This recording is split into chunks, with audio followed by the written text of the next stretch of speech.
Quando a gente fala também, né, sobre o crescimento do varejo, os diferentes formatos, acho que é crítico a gente falar do digital. Então, o consumidor ele está mais digital e ele está repensando, né, com uma expectativa diferente da sua jornada, uma jornada muito mais integrada, uma jornada que, de fato, respeita e entende essa omnicanalidade que veio para ficar. Apesar do e-commerce, da penetração, da relevância de e-commerce para o varejo alimentar ainda ser pequena, né, em volume, em valor e menos por volta de 3%, 4%, se a gente olha a penetração do e-commerce nos lares brasileiros para categorias de consumo de alto giro, ela já chega a quase 41%. E esse crescimento no e-commerce ele é 4 vezes maior do que a média dos demais canais. Então é um movimento que está acontecendo muito forte.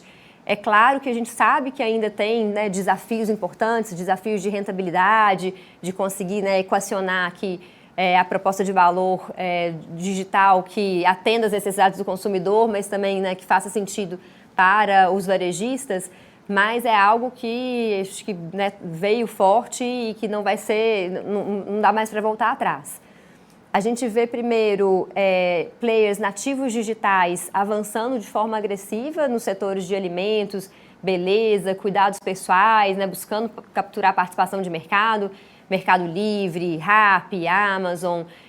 A gente vê também muita parceria entre esses players, né, modelos diferentes, iFood em parceria com Uber, Amazon com Rappi, tentando ali fortalecer, né, suas propostas de valor. E um outro fenômeno que eu acho que não dá para não mencionar nesse contexto de digital é o crescimento das plataformas de social commerce. Então, TikTok Shop chegou no Brasil no início do ano e já multiplicou sua receita em mais de 26 vezes. É claro que a base é pequena, né? Então esse crescimento acelerado é esperado, mas a intensidade e a velocidade do crescimento é algo que realmente chama atenção. E acho que num país como o nosso, onde mídias sociais são tão, né, amplamente utilizadas, com a frequência, né, de uso que a gente vê no Brasil, esse poder do social commerce é muito grande. E quando a gente... E não é só TikTok Shop, né? É o WhatsApp, é Instagram. Para os varejistas hoje entender como que essa dinâmica vai evoluir, entender como aproveitar dessa dinâmica, né? Para conseguir alavancar os criadores de conteúdo, os influenciadores, é algo que é uma necessidade e que vai ser muito importante aí nesses próximos anos. De novo, quando a gente fala sobre o tema que eu falei agora há pouco de importância do regionalismo, o social commerce, o poder dos micro-influenciadores pode beneficiar muito, né, nesse crescimento aqui, né, da ativação com os consumidores de forma regional, chegar ali no público certo de uma maneira mais direcionada. Então, a gente acredita muito que tem um potencial muito grande e que a gente vai ver muita mudança nos próximos anos.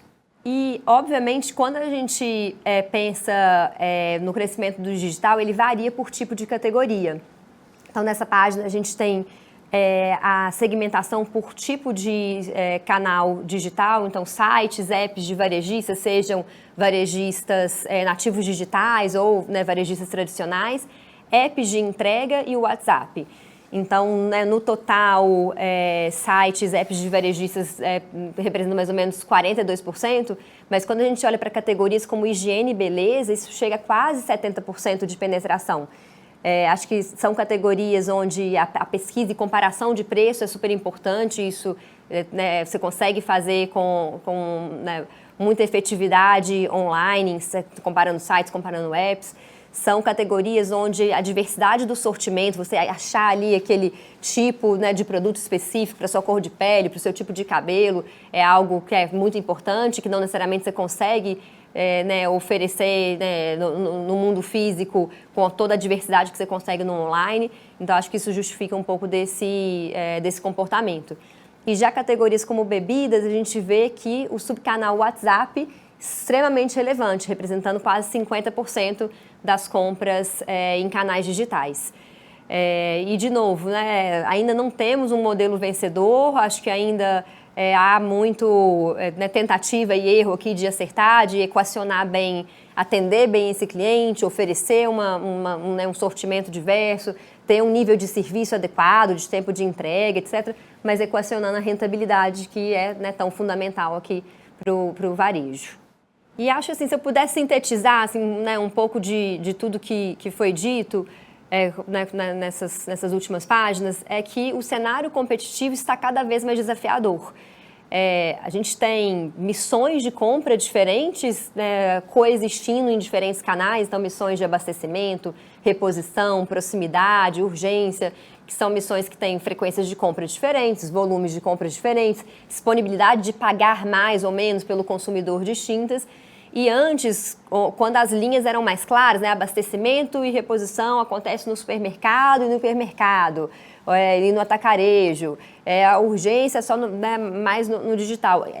Essas linhas param de ser tão claras. A gente tem em todos os tipos de missão players tradicionais, players nativos digitais coexistindo e tentando competir ali pelos mesmos clientes nas suas diferentes missões de compra com propostas de valor um pouco diferentes. Então, acho que entender como jogar nesse novo panorama competitivo vai ser fundamental para o varejo, para os varejistas continuarem sendo bem-sucedidos aí nos próximos anos.